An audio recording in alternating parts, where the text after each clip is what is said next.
I've always been a solo camper. There's something about being in nature, surrounded by nothing but trees, the sound of the wind rustling through the leaves, and the quiet hum of the world outside that clears my mind. I vlog about my outdoor adventures, trips to remote places where I can test my gear, make a few videos, and share the raw beauty of the wilderness. But this one didn't go the way I'd planned. It all started when I came across a secluded spot deep in the woods, about 20 miles off the nearest trail. I found it while doing some research for a video on the most isolated campsites in the country. The area was barely mentioned in any guides, but I dug up an old map in a local library and something about the place intrigued me. It was nestled between two mountain ranges, far from any major towns. Perfect. I set up my tent and started filming my intro. The air was crisp and the sun was just beginning to set behind the trees, casting long shadows across the forest floor. It was a beautiful, quiet evening, but there was something unsettling about the place. Something I couldn't quite place. As I was setting up my campfire, a group of hikers walked by. They were a bit too quick, almost in a hurry. One of them, an older man with a thick beard and gray hair, stopped to say hello. He noticed my camera and offered a nod. "You're camping alone?" he asked, his voice rough from the hike.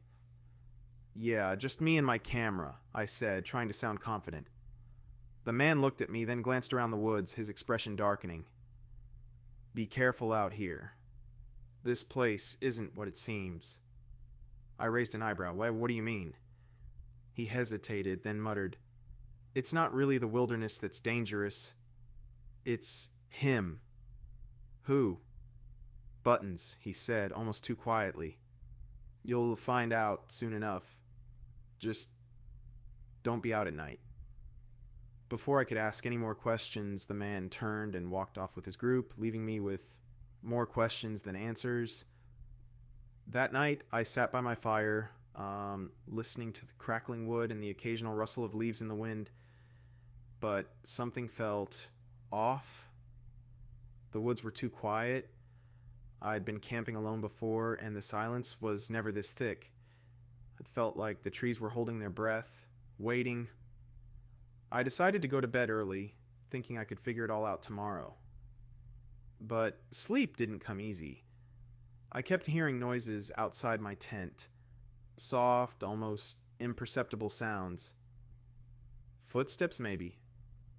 I told myself it was just animals, the wind, anything but the unsettling thought that kept creeping into my mind. Buttons?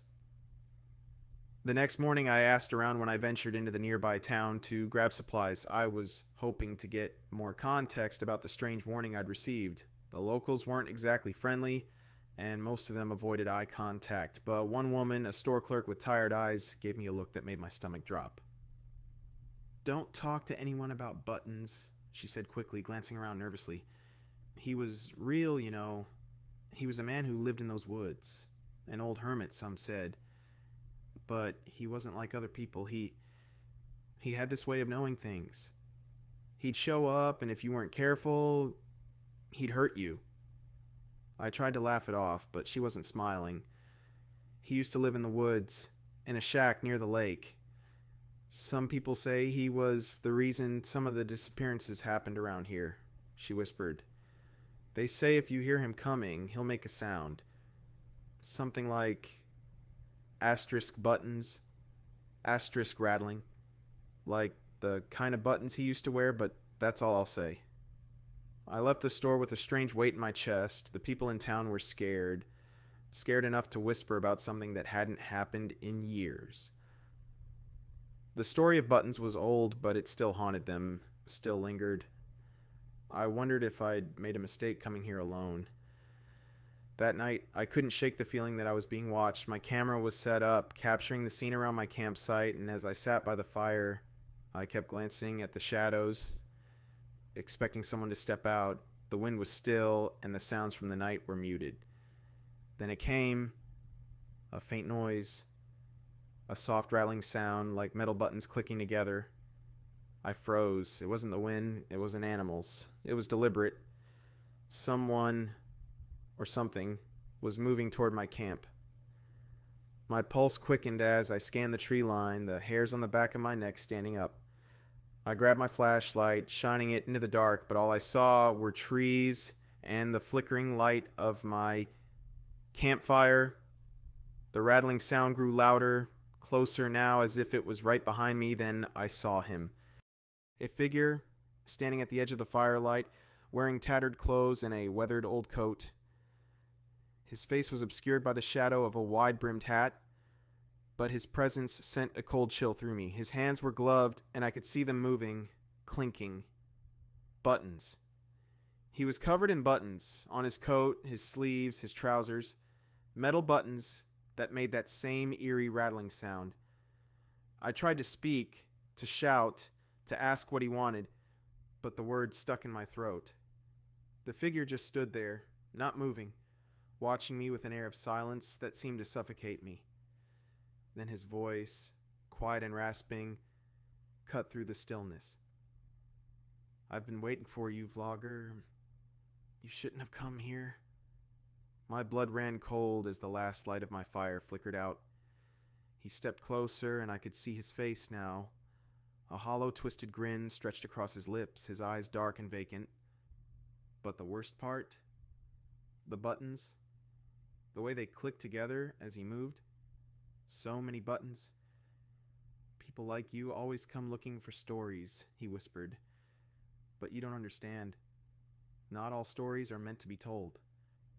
I backed up, my legs trembling. I fumbled for my camera, my only connection to the outside world, but it slipped from my hands, falling to the dirt. With a sickening, deliberate rattle, Buttons took another step forward. The air grew colder, the trees swaying unnaturally as though they too were afraid. I turned and ran, not looking back. The sound of buttons clinking behind me, growing louder. My heart pounded in my chest as I ran through the woods.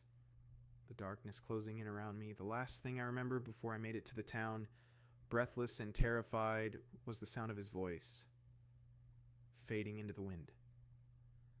"You'll never leave these woods, vlogger. I'll make sure of that." When I got back to the safety of the town, I didn't stop to explain. I didn't look for my camera. I didn't even stop to breathe. I just ran. And I'll never go back.